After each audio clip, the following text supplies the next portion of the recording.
우리 오늘 사도행전 2장 5절에서 13절 읽고 함께 말씀 살펴보겠습니다. 사도행전 2장 5절에서 13절입니다. 우리 오순절 성령 강림 사건을 살펴보고 있습니다. 오늘은 특별히 이제 오순절 강림 사건의 이 결과로 어떤 일이 일어나고 있는지 이거를 함께 살펴보도록 할 텐데요. 5절에서 13절을 같이 우리 천천히 한 목소리로 봉독하겠습니다. 자, 시작. 그때 경건한 유대인들이 천하 각국으로부터 와서 예루살렘에 머물러 있더니 이 소리가 나매 큰 무리가 모여 각각 자기의 방언으로 제자들이 말하는 것을 듣고 소동하여 다 놀라 신기하게 여겨 이르되, 보라, 이 말하는 사람들이 다 갈릴리 사람이 아니냐? 우리가 우리 각 사람이 난 곳 방언으로 듣게 되는 것이 어찌 됨이냐? 우리는 바데인과 메데인과 엘람인과 또 메소보다미아, 유대와 갑바도기아, 본도와 아시아, 부르기아와 밤빌리아, 애국과 및 구레네에 가까운 리비아 여러 지방에 사는 사람들과 로마로부터 온 나그네 곧 유대인과 유대교에 들어온 사람들과 그레데인과 아라비아인들이라. 우리가 다 우리의 각 언어로 하나님의 큰 일을 말함을 듣는도다 하고 다 놀라며 당황하여 서로 이르되, 이 어찌된 일이냐 하며, 또 어떤 이들은 조롱하여 이르되 그들이 새 술에 취하였다 하더라. 아멘. 자, 지난 두 주에 걸쳐서는 우리가 이 오순절 성령 강림 사건, 실제 마가의 다락방에서 있었던 그 사건들을 중심으로 우리가 이제 살펴봤다면요. 이제 그 오순절 성령 강림 사건이 있었던 그날, 그리고 또 당시 이제 많은 이제 경건한 유대인들을 비롯해서 많은 사람들이 오순절 때문에 예루살렘에 지금 와 있는 그런 상태였습니다. 그래서 그들에게 어떤 일들이 있었는지, 그리고 이제 베드로가 다음 주에 살펴보는 것은 이제 베드로가 그 이제 설교를 통해서 많은 사람들이 이제 회심하는 엄청난 사건이 일어나는, 그래서 정말 이 오순절 성령 강림 사건이 어떤 결과를 초래했는지를 오늘 살펴보도록 하겠습니다. 오늘 그 중에 한 가지를 우리가 살펴볼 텐데요. 자, 그래서 제자들이 이제 만국 방언을 말을 하게 됩니다. 여기서 방언이라는 것은 우리가 이제 개인적으로 하는 그런 방언, 이런 방언이 아니라 이건 외국어를 말하는 거예요. 외국어. 그러니까 이게 이제 뭐 로마에서 온 사람들도 알아듣고, 어떤 사람들은 본도 말로 하기도 하고, 어떤 사람은 여기 나오는 갑바도기아, 메데, 바데, 밤빌리아, 뭐 아시아, 메소보다미아, 엘람, 구레네, 리비아, 자, 여러 다른 언어들로 말을 하기 시작한 거예요. 그리고 우리가 이미 4절에 거기 나오면 그들이 다 성령의 충만함을 받고 성령이 말하게 하심을 따라 다른 언어들로 말하기를 시작하니라. 거기 다른 언어들, 그렇죠? 그 다른 언어들, 여러 외국어를 이 제자들이 말을 하게 된 거예요. 근데 그거를 당시 오순절날 이 예루살렘에 방문했던 많은 사람들이 이제 그거를 다 들은 거예요. 그리고 그거를 또 자기 말로 알아들은 거예요. 자기 나라, 그러니까 자기 나라 말로 하는, 내가 뭐 로마에서 왔으면 로마에서 온 그 언어로 말을 하는 것이고, 어떤 사람은 메소포타미아에서 왔어요. 그러면 그 말로 다 하는 거. 그러니까 여러 언어들로 말하는 것을 듣게 되는 거예요. 자, 그런데 이제 그 여러 외국어로 방언을 말하는 것에 대해서 근데 이제 반응이 두 가지 반응이 나옵니다. 그래서 참 너무너무 놀랍게 여기는 부류가 있어가지고, 이 사람들은 너무너무 이제 기이하게 여긴 거예요. 놀랍게. 근데 이게 막 조롱하고 막 부정적으로 본 게 아니라 긍정적인 반응을 통해서 놀라운 반응을, 이제 놀라는, 당황하는 반응을 보인 거예요. 그 긍정적인 의미에서. 그런 사람들이, 그래서 이제는 14절부터 베드로가 설교하잖아요. 그래서 그런 긍정적인 마음을 가졌던 사람들은 베드로가 설교할 때 그거를 이제 받아들이게 된 것입니다. 그런데 또 한 부류는 맨 13절에 나오는 말씀이 뭡니까?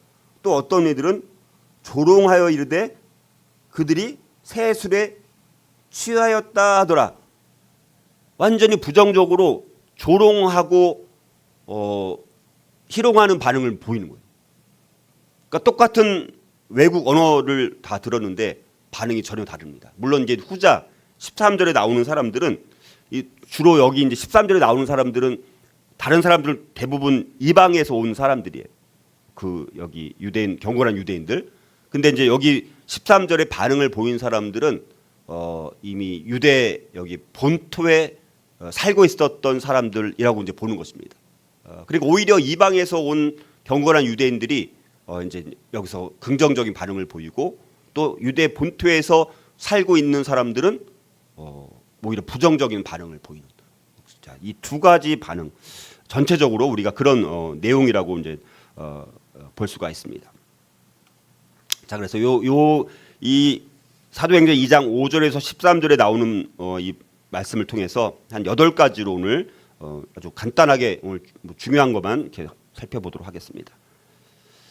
자, 그래서 오순절 성령 강림 사건이 있었던 거 우리가 정말 이 제자들이 마가의 다락방에 모여가지고 정말 뜨겁게 합심해서 찬양하며 또 한 마음으로 이제 한 뜻을 가지고 한 목적을 가지고 이제 마음을 가지고 그렇게 뜨겁게 기도했을 때 정말 성령이 이제 바람같이 또 임하고 그런 말씀들을 우리가 지난번 살펴봤었습니다. 그래서 이제 근데 그때 마가의 다락방에서 모여서 제자들이 기도하고 있을 때 근데 그 기간이 언제냐? 그때가 이제 오순절 날인 거예요. 오순절 그 시기가 그래서 이제 사실 유대인들은 1년에 3번 정도 예루살렘에 이제 절기를 지키러 이제 가야 되는 거예요.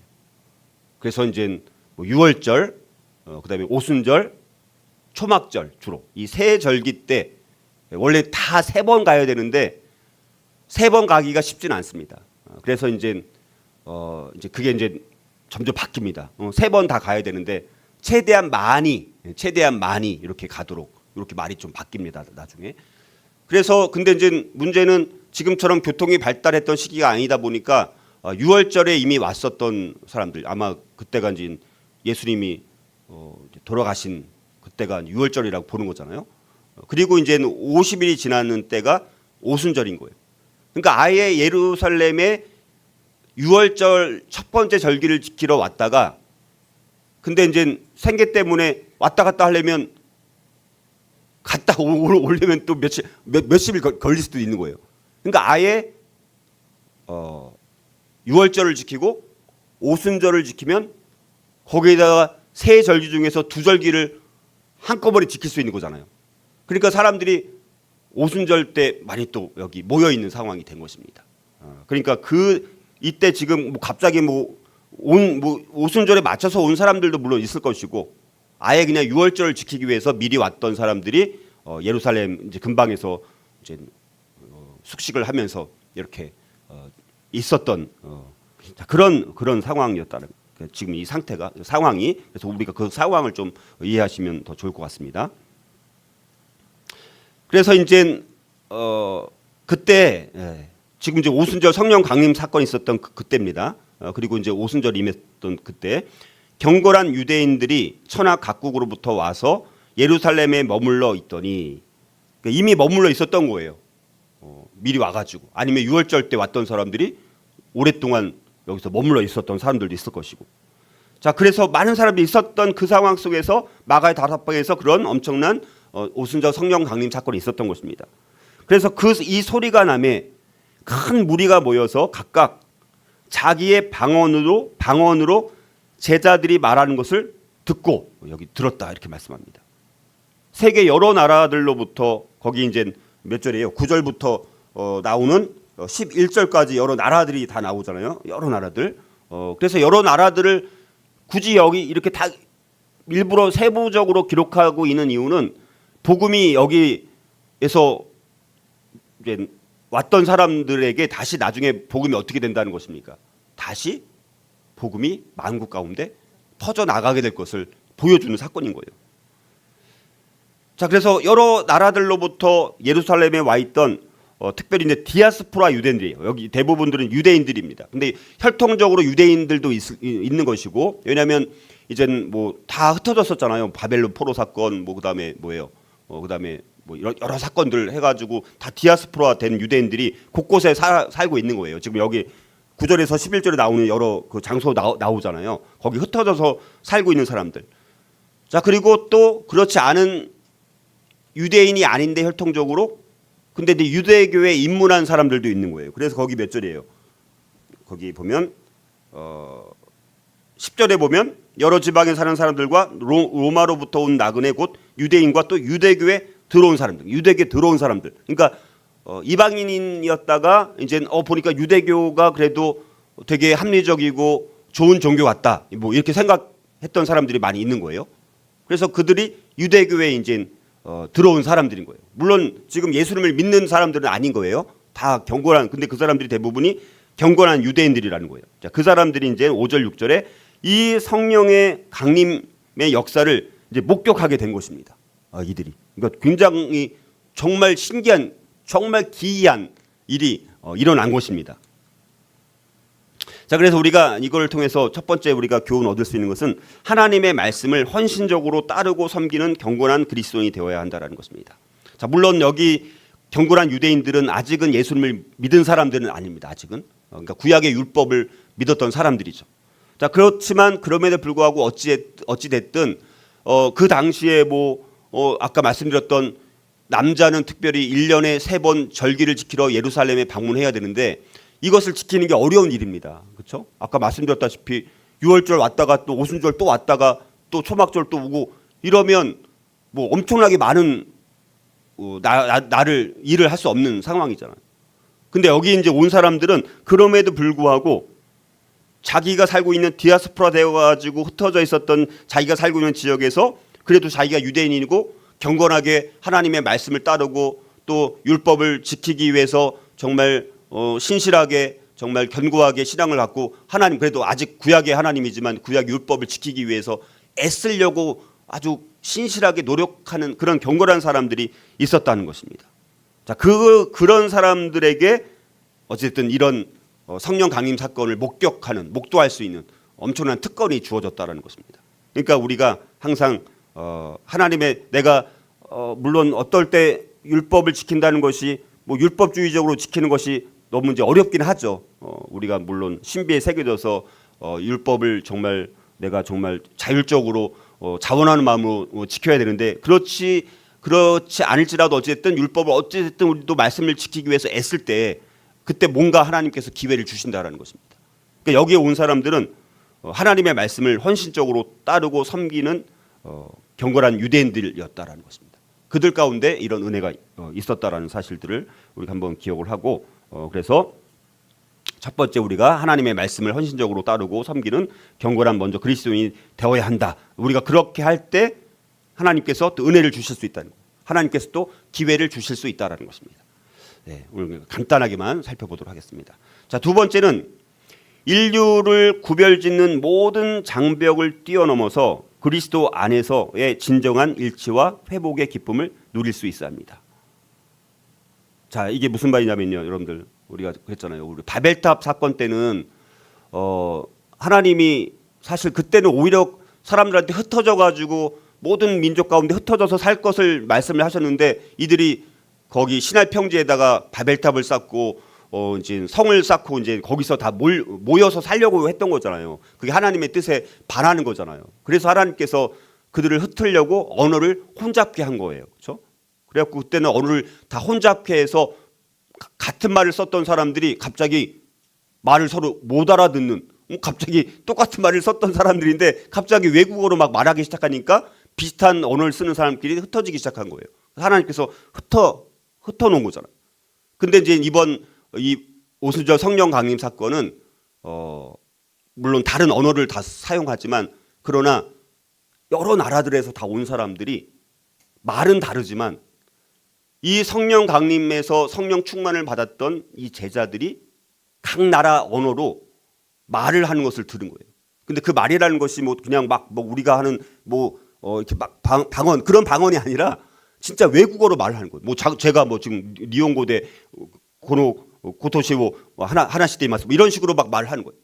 갑자기 자기가 일본어를 못 하는데도 제자들이 성령 역사를 받고 성령 충만을 받으니까 일본어로 중국어로 영어로 막 말을 하기 시작하는 거예요. 그걸 다 알아듣는 근데 그걸 다 복음이라는 것이 다른 언어로 말이 되더라도 복음은 다 전해질 수 있어요? 전해질 수 없어요? 다 전해질 수 있는 거잖아요. 자, 그래서 바벨탑 사건 때는 언어의 혼잡을 통해서 다 인류를 흐트러뜨렸지만 오순절 성령 강림 사건 때는 언어는 오히려 다를지라도 근데 오히려 거꾸로 제자들이 각 나라 말로 알아들을 수 있도록 여러 나라 언어로 갑자기 말을 시작하는 거예요. 그러니까 이 사람들이 거기서 놀래 안 놀래요? 우리가 지금 만약에 지금 다락방 여기 마가의 다락방이라고 해서 우리 막 기도하기 시작합니다. 막 뜨겁게 막 기도하다가 성령을 막 충만을 받고 막 해서 각 나라 말로 이제 막 크게 막 말을 하기 시작하죠. 사람들이 여기가 뭔가 여기 와서 이제 들어오는 거예요. 그랬더니 막 뭐 여기는 외국이 아니니까 뭐 다 알을 수도 있겠지만 자 아무튼 그래서 이 오순절 성령 강림 사건인데 여기 이제 말씀하는 것처럼 이 소리가 남에 큰 무리가 모여 각각 자기의 방언으로 그러니까 여기 뭡니까 이 소리가 남 이 소리라는 것은 무슨 소리일까요? 여러 나라 말로 말을 하기 시작한 거 그 소리를 말하는 거예요. 우리 방언의 그런 소리가 아니라 우리가 생각하는 일반적인 방언이 아니라 그래서 큰 무리가 모여가지고 각각 자기의 방언으로 그러니까 메대에서 온 사람은 메대 외국어로 제자들이 말하는 것을 들은 거예요. 로마에서 온 사람들은 로마의 방언으로 제자들이 말하는 것을 듣기 시작한 거예요. 자, 이런 것을 통해서 우리가 예수님께서 이제 십자가에서 죽으시고 또 오순절 성령 강림 사건이 우리에게 주는 의미는 이제는 뭡니까? 모든 인류들이 복음 안에서 이런 구별짓는 모든 장벽들, 누구는 백인이고 누구는 흑인이고 누구는 황인종이고 뭐 남녀 우리가 요즘 뭐 세상에서 말하는 그런 차별 금지 그런 개념이 아니라 인류를 구별짓는 모든 장벽, 그러니까 복음 안에서 모든 장벽을 뛰어넘어서 그리스도 안에서 진정한 일치와 회복의 기쁨을 누릴 수 있는 그런 새로운 시대가 도래했다라는 것을 보여주는 것이 이 오순절 성령 강림 사건 때 이렇게 이 제자들이 여러 방언으로 다른 나라 언어들로 말하게 된 것을 통해서 우리에게 주는 교훈이라고 볼 수가 있습니다. 그래서 우리가 여기서 나오는 방언이라는 것이 고린도전서에 나오는 방언과 좀 다른 방언이라는 것을 우리가 구별해 주시면 좋을 것 같습니다. 자, 그래서 이제 아까 말씀드렸던 그래서 제자들이 성령의 충만함을 받아서 여러 만국 방언으로 하나님의 큰 일을 말하자 이를 목격한 무리들이 이제 상반된 두 가지 반응을 보이기 시작합니다. 자, 그래서 이 복음에 대한 세 번째 교훈은 뭐냐면 복음에 대한 반응은 언제나 두 가지로 나타난다라는 것을 우리가 알고 있어야 돼요. 그래서 우리가 어떨 때는 열심히 복음을 증거하는데 상대방이 그걸 받아들이지 않는다라고 실망하고 우리가 낙담할 때가 있습니다. 그럴 필요가 없다는 거예요. 그건 다 하나님 앞에 맡기면 되고요. 나머지는 때를 얻든지 우리는 전파하기만 하면 되는 거예요. 결과는 모르니까.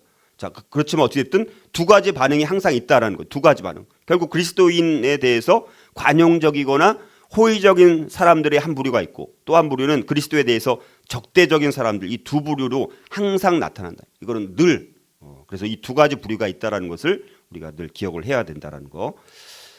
자, 그래서 첫 번째 반응은 주로 이제 첫 번째 반응이 이제 주류를 이루는 것입니다. 오늘 특별히 이제 오순절 성령 강림 사건이라는 엄청난 뭐 인류의 역사에 예수님의 창조 사건과 더불어서 예수님의 성육신과 뭐 십자가 죽으심 그 두 번째 사건이라면 오순절 성령 강림 사건은 인류에서 가장 중요한 역사 속에서 이 세 번째 손꼽힐 만한 그런 사건이라고 볼 수 있습니다. 그러니까 이제 제자들의 그 만국 방언 현상에 대해서 많은 굉장히 신기하게 여긴 반응이 이제 6절 거기 소동했다라부터 12절까지 우리가 나오게 되는 것입니다.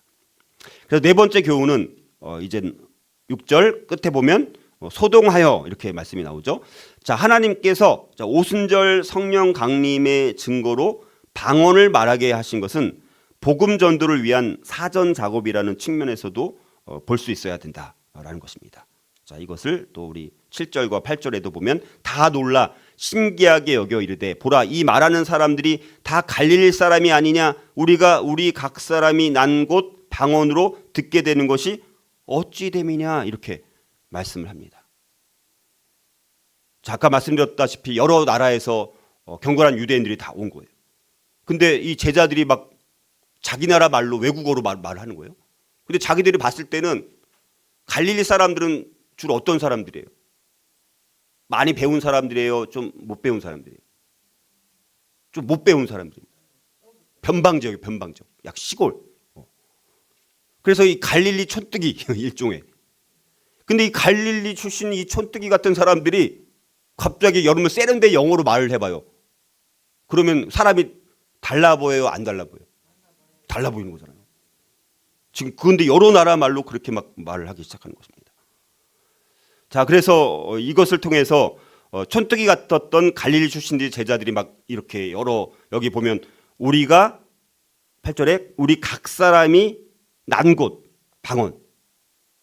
아까 말씀드렸다시피 뭐 메데 뭐 로마 다 이집트 구레네 뭐 다 왔었잖아요. 각 사람이 난 곳. 그 난 곳이니 거길 말하는 거예요. 어떤 사람은 메데에서 난 거예요. 어떤 사람은 로마에서 난 곳입니다. 어떤 사람들은 애굽에서 난 거예요. 그 난 곳 방언.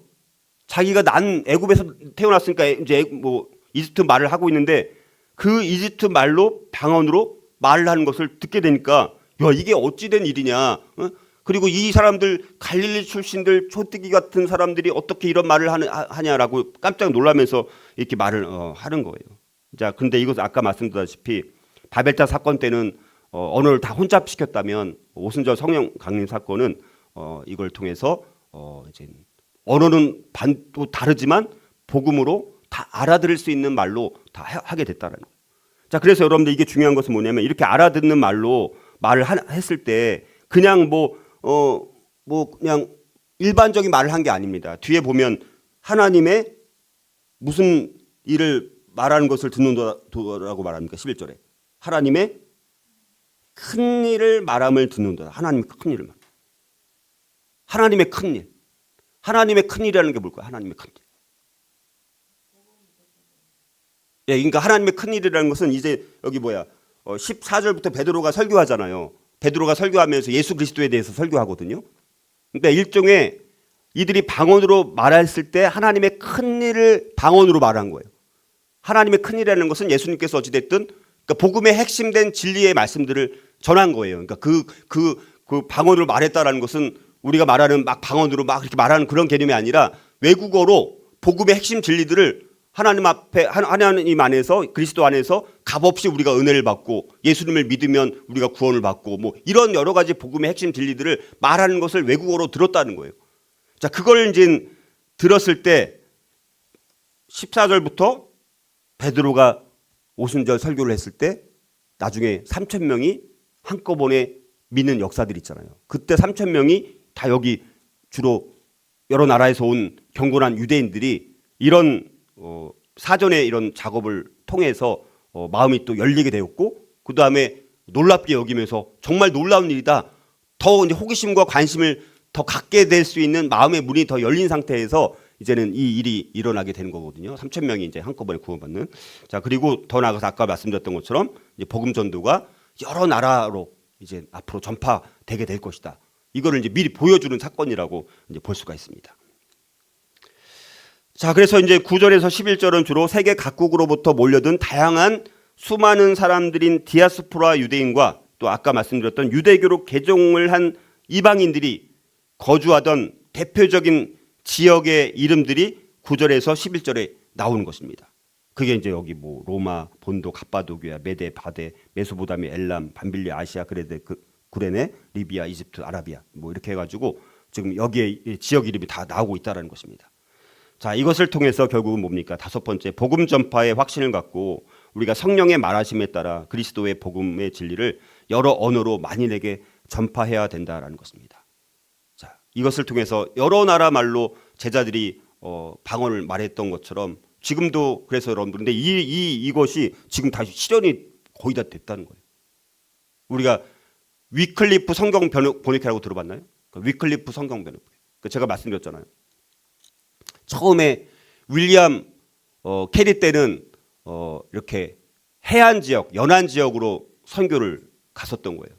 근데 그걸로 모든 곳에 복음이 증거되지 않는다는 것을 통해서 그 다음에 허드슨 테일러를 통해서 내륙으로 들어가는 선교가 이제 두 번째 큰 변화가 일어났었거든요. 세 번째는 카메론 타운젠트 등에 의해서 그래 이제 큰 나라 같은 경우 인도나 뭐 이런 데는 막 몇십 개 이상의 종족들이 있는 거예요. 그러니까 한 가지 언어를 성경을 번역을 해도 뭐예요? 다른 수십 개 종족들은 그 언어를 못 알아들으니까 복음이 증거되기 어려운 거예요. 그래서 그때부터 만들어진 게 뭐냐? 이제 미전도 종족이라는 것이 발견되어지고, 그다음 위클리프 성경 번역회를 통해서 이제는 뭡니까? 복음 전도의 가장 핵심은 뭡니까? 그 나라 말로 성경을 번역해 주는 것이 첫 번째예요. 이 말을 알아 성경을 읽지 못하고 듣지 못하면 아무 소용 없는 거잖아요. 자, 그래서 지금 여기 나와 있는 것보다 지금 훨씬 더 많은 민족들에게 언어가 성경으로 번역되어지고 그 나라 말로 복음이 전해질 수 있는 놀라운 일들이 지금 결과로 지금 열매를 맺고 있는 것입니다. 이걸 이미 보여주고 있다는 것이죠. 이 말씀을 통해서. 그래서 여러분들 우리 홈스쿨링 하면서도 이제 저희의 바람 중에 하나가 뭡니까? 뭐 영어, 일본어, 뭐 중국어, 뭐 스페인어, 우리 그래도 모임에서 우리가 그런 얘기를 많이 했습니다. 그래서 우리가 이제 우리 이 가을 학기 때부터는 우리가 지금 영어랑 일본어를 같이 배우고 있는데 스페인어도 또 배우고 중국어도 배우고 뭐 이런 시도를 지금 하려고 하는 거. 그래서 우리가 하나님께서 어쩌면 우리에게 정말 복음의 그런 사명을 갖고 살고자 하는 열정과 어떤 그런 마음들을 주셨을 때 외국어를 좀 더 빨리 터득할 수 있는 지혜와 길을 주시지 않을까, 그런 기대감을 갖고 그런 사모함을 갖고 하면 더 빨리 우리가 이 언어를 마스터할 수 있지 않을까, 그렇게 생각을 저는 해보는데 여러분들과 같이 그렇게 했으면 좋겠습니다. 자, 그 다음에 그래서 우리 9절에도 보면 이제 9절부터 나오는 것이죠. 그래서 우리는 뭐 바데인과 메데인과 엘람인과 또 메소포타미아, 유대와 갑바도기아, 본도와 아시아, 부르기아와 밤빌리아, 애굽과 및 구레네에 가까운 리비아 여러 지방에 사는 사람들과 로마로부터 온 나그네 곧 유대인과 유대교에 들어온 사람들과 또 그레데인과 아라비아인들이라 우리가 다 우리의 각 언어로 하나님의 큰 일을 말함을 듣는도다 하고, 아까 말씀드렸던 것처럼 이제 하나님의 큰 일, 여기 여러 나라에서 온 사람들이 물론 다 경건한 유대인들이지만 그러나 이제 이 자기 나라 말로 특별히 제자들이 여러 나라 말로 각각 자기들이 알아들을 수 있는 외국어로 말을 하는 것을 듣게 된 것입니다. 엄청난 일인 것이죠. 자, 그리고 여섯 번째는요, 그리스도인들은 세상 사람들에게 거룩한 충격을 주는 존재들이 되어야 합니다. 여기 보면 이제 12절에 보면 다 놀라며 당황하여 서로 이르되 이 어찌된 일이냐 하며, 물론 여기서 말하는 것은 뭐 자기 나라 외국어로 말하는 것을 듣고 이제 놀라고 당황한 일이긴 하지만 그러나 정말 우리 그리스도인들에게 적용을 했을 때 우리가 이제 살아가면서 사람들한테 정말 충격을 줄 수 있는 거룩한 충격이에요. 거룩한 충격. 막 사고를 내 가지고 사람들한테 충격을 그런 충격이 아니라 우리가 믿음의 그리스도인들이 살아가면서 세상 사람들한테 거룩한 충격을 주는 거예요. 그래서 뭐 어떤 교회들은 뭐 교회 주변을 뭐 조용하게 뭐 매주 모여서 뭐 청소를 하는 그런 교회들도 있는 것이고, 아무튼 여러 가지 방법을 통해서 야, 저 사람들은 참 어떻게 어떤 신을 믿길래 어떤 신앙을 갖길래 저렇게 헌신하고 봉사하면서 참 사람들이 놀랄 만큼, 자, 그런 거룩한 충격을 줄 수 있는 존재들이 되어야 된다라는 것이고요. 자, 그 다음에 이제 13절은 이제 아까 계속 12절까지 살펴봤던 그 내용과는 정반대로 이제는 뭡니까? 한 부류는 13절을 보니까 또 어떤 이들은 조롱하여 이르되 그들이 새 술에 취하였다 하더라, 이런 반응을 보이는 것입니다. 자, 그래서 우리가 이제 일곱 번째, 마음의 강팍함으로 인해서 성령의 은사를 결코 오해하며 조롱하지 말아야 하며 성령의 은사는 반드시 또 지혜롭게 선용해야 한다라는 것을 우리가 배울 수 있습니다. 자, 아까 말씀드렸다시피 여기 나오는 또 어떤 이들, 앞에 나온 사람들은 이제 대부분 경건한 유대인들, 이들은 아까 말씀드렸던 외부에서 주로 온 사람들이에요. 근데 여기 나오는 어떤 이들은 이제 대부분은 누구냐면 아까 말씀드렸던 것처럼 예루살렘에 살고 있는 사람들, 유대 본토에 살고 있는 사람들.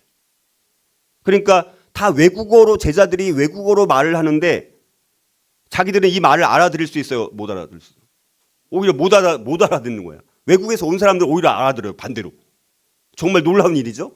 근데 여기 유대 본토에 있던 사람들은 이 말을 못 알아들으니까 뭐 저 사람들이 막 이상한 말로 막 하는 것 같아요. 갑자기 막 뭐 구레네 말로 막 하니까 이게 못 알아듣는 거잖아요. 그러니까 근데 제자들이 갑자기 외국어로 말하니까 이 사람들이 보니까 자기들은 이 뭔가 마음이 강팍하고 뭐 이러다 보니까 이제 이 사람들이 막 술에 취했다, 마치 술에 취한 것처럼 이제 그렇게 이제 생각을 했다는 거예요.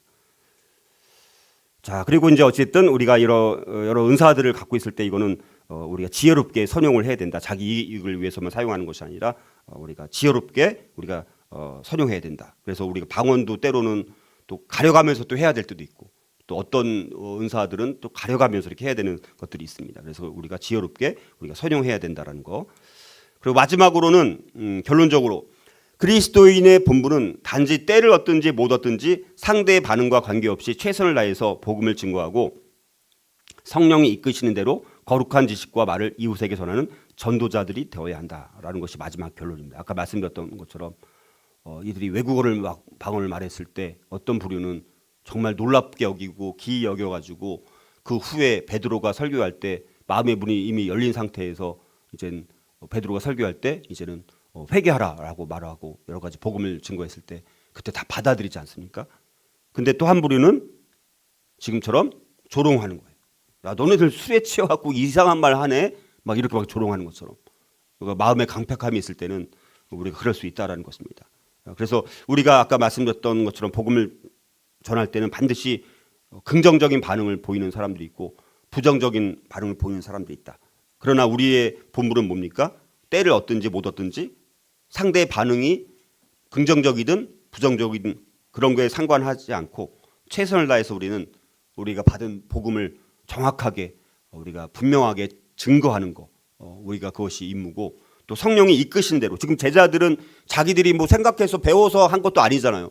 근데 성령께서 이끄시니까 성령의 충만함을 받으니까 이제 뭡니까?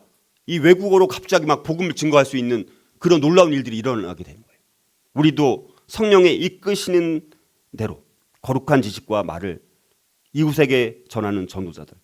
내가 생각한 내 말로 전하는 것이 아니라 성령의 이끄심을 받는 대로, 성령의 이끄심을 받는 대로 말할 때 놀라운 일이 일어나는 거예요. 그때 더 놀라운 일이 일어나는 거죠. 우리가 아무리 내 인간적으로 논리정연하게 정말 뭐 완벽하게 뭐 말을 하더라도 성령의 역사가 없으면 안 되는 것입니다. 근데 우리가 막 부족해도 성령이 이끄신 대로 통치를 받고 지배를 받고 성령에 충만해 가지고 말을 하게 되면 정말 내가 말을 하는 게 아니라 성령께서 다 말하도록 말씀을 넣어 주시니까 우리가 그때 이제 놀라운 역사가 또 일어나게 되는 것처럼 우리의 본분은 우리가 때를 얻든지 못 얻든지 상대의 반응에 상관없이 복음을 정확하게 증거하는 것이 우리의 역할이다. 자, 이런 해서 8가지로 한번 오늘 정리를 해봤습니다.